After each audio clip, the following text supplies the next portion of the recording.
The courthouse lobby fell completely silent the moment she stepped through the glass doors. In one arm, she held a tiny newborn wrapped in a pale blue blanket.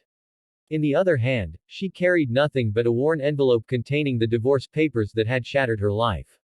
Across the polished marble floor, the billionaire who had once promised to love her forever wasn't waiting alone. Sitting confidently beside him was the glamorous woman everyone in the city believed would soon become his new wife. They both expected tears, begging, or anger. Instead, they watched the exhausted young mother walk toward them with calm determination. Then the baby opened his tiny eyes, and for the first time in months, the billionaire's confident smile disappeared. Something about that child made the color drain from his face, and within seconds, everything he believed about his perfect future began to collapse. Before this unforgettable story continues, please take a moment to like this video, leave a comment telling us whether you believe kindness and second chances can truly change a life, share this story with someone who loves emotional journeys, and subscribe to Journey of Kindness so you never miss another heartfelt story that reminds us hope can appear when we least expect it. Everyone in Riverton knew the name Adrian Voss. He was one of the youngest billionaires in the country, famous for building a technology empire before turning 35. Newspapers praised his intelligence, business magazines admired his fearless decisions, and social media admired his luxurious lifestyle. Yet very few people knew the lonely man behind the expensive suits and polished interviews. Years earlier, Adrian had fallen in love with a quiet school librarian named Nora Ellery. She never cared about his wealth. She admired the kindness he showed when cameras were absent, and he admired her ability to make ordinary days feel meaningful. Their marriage had begun with laughter, simple breakfasts, evening walks, and dreams of building a family far away from public attention. Success, however, slowly changed everything. Adrian's companies expanded across continents. Endless meetings replaced dinners together. Business trips became longer than weekends at home. Nora waited patiently, believing every sacrifice would someday lead them back to each other. Instead, headlines began pairing Adrian with elegant fashion entrepreneur Celeste Rowan. At first, Nora dismissed the gossip as another cruel invention of celebrity media. But the photographs became impossible to ignore. Charity galas, luxury vacations, exclusive parties, Adrian and Celeste appeared together everywhere while Nora stayed home, quietly protecting a marriage that seemed to exist only on paper. The loneliness became unbearable. Nora discovered she was expecting a baby just as Adrian announced he wanted a divorce. He claimed they had simply grown apart and insisted the marriage had lost its happiness long ago. He offered a generous financial settlement, a beautiful house, and enough money to guarantee comfort for life. Yet not once did he ask whether she needed emotional support or whether something important had happened during the months they had barely spoken. Nora tried several times to tell him about the child growing inside her, but every attempt ended with another cancelled meeting, another assistant answering his phone, or another overseas flight. Months passed quietly. Nora never chased headlines or public sympathy.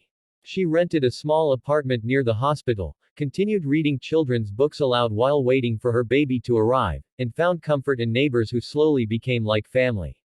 An elderly widower downstairs repaired anything broken in her apartment without asking for payment. A bakery owner left fresh bread outside her door every Friday morning. A nurse living nearby accompanied her to doctor appointments whenever she felt too weak to travel alone. They weren't wealthy, but together they reminded Nora that kindness often appeared in ordinary people rather than famous ones. The pregnancy became increasingly difficult.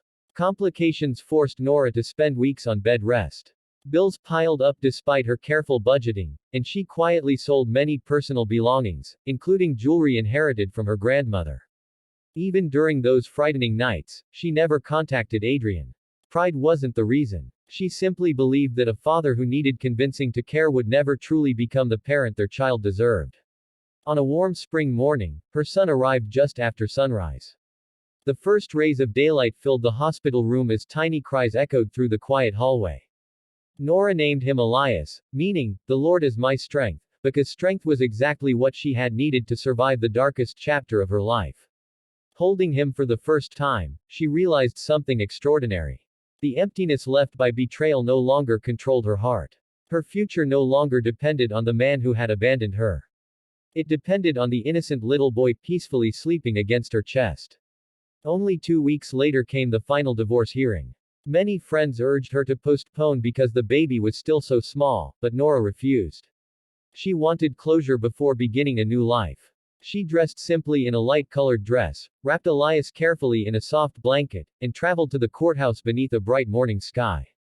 She wasn't seeking revenge. She wasn't hoping Adrian would suddenly apologize. She simply wanted the legal ending to match the emotional ending she had already accepted. When Adrian looked up and saw the newborn, confusion instantly crossed his face. His eyes lingered on the baby's tiny features far longer than anyone expected. Elias had inherited the same gray-blue eyes Adrian had carried since childhood.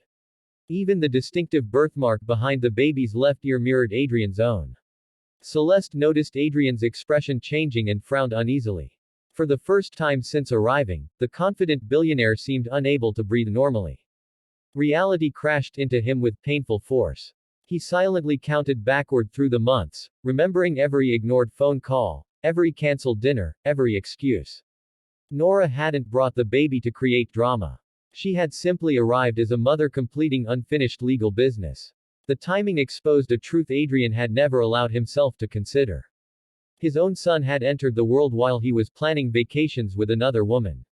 Shame settled heavily over him. The expensive watch on his wrist, the luxury car waiting outside, and every business victory suddenly felt meaningless compared with the tiny child sleeping peacefully in Nora's arms. For the first time in years, Adrian realized success had cost him something no amount of money could replace.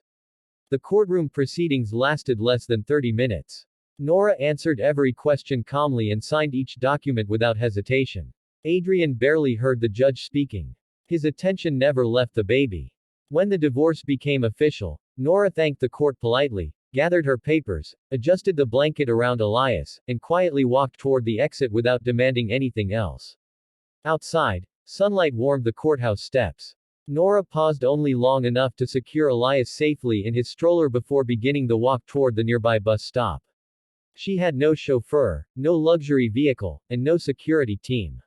Yet she carried herself with remarkable dignity. Adrian watched from behind the courthouse doors, unable to move.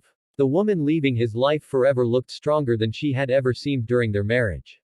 Celeste broke the silence by reminding Adrian they were already late for a luxury resort luncheon where journalists expected photographs of their relationship. Adrian looked at her as though seeing a stranger for the first time. Their conversations had always revolved around investments, appearances, exclusive events, and public image. Meanwhile, Nora had spent months fighting alone to bring new life safely into the world. Within days, Adrian began quietly investigating everything that had happened during Nora's pregnancy. He learned about the hospital complications, the sold jewelry, the helpful neighbors, and the nights she had struggled alone while he attended glamorous celebrations. Every new detail deepened his regret. The richest man in the city had failed in the simplest responsibility of all, being present for someone who needed him. He tried sending expensive gifts, but Nora returned every package unopened. He offered financial support, yet she accepted only the legally required child support, refusing every additional luxury. She wasn't punishing him. She simply wanted Elias to grow up understanding that love could never be measured by gifts. Adrian slowly withdrew from public life. He cancelled interviews, reduced unnecessary business travel, and ended his relationship with Celeste, who admitted she had never wanted children or family life anyway.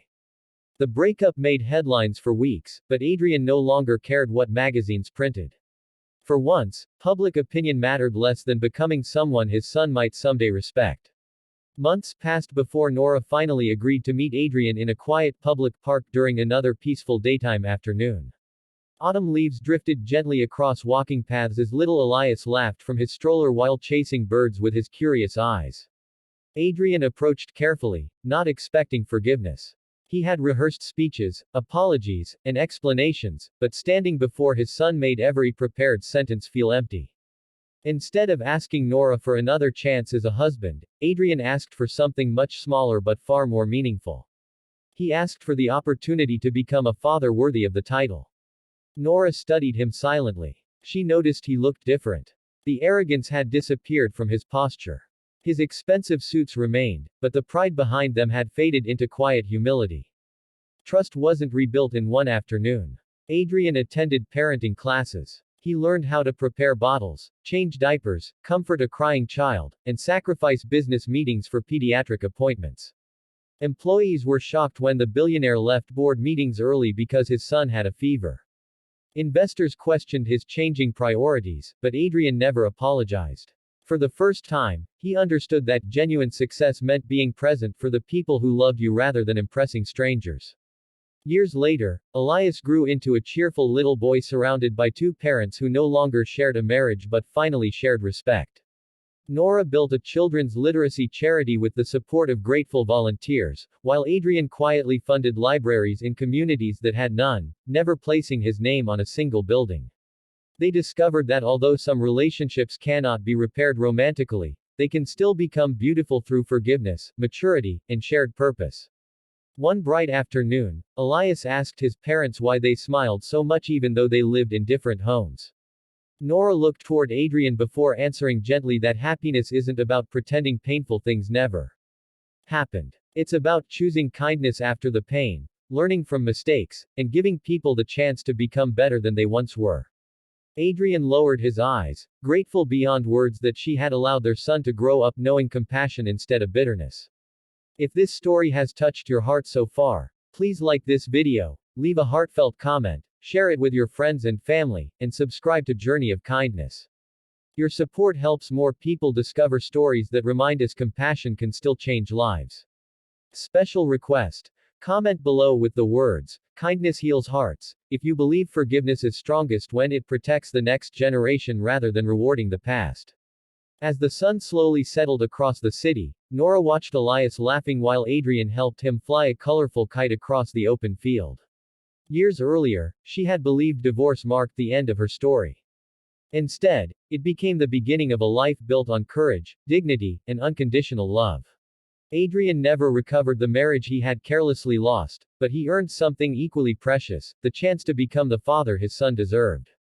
Their journey proved that wealth can build skyscrapers, buy luxury, and command attention, but only humility, responsibility, and kindness can rebuild a broken heart. Sometimes the greatest miracle isn't that people receive a second chance. It's that they finally become the kind of person who deserves one.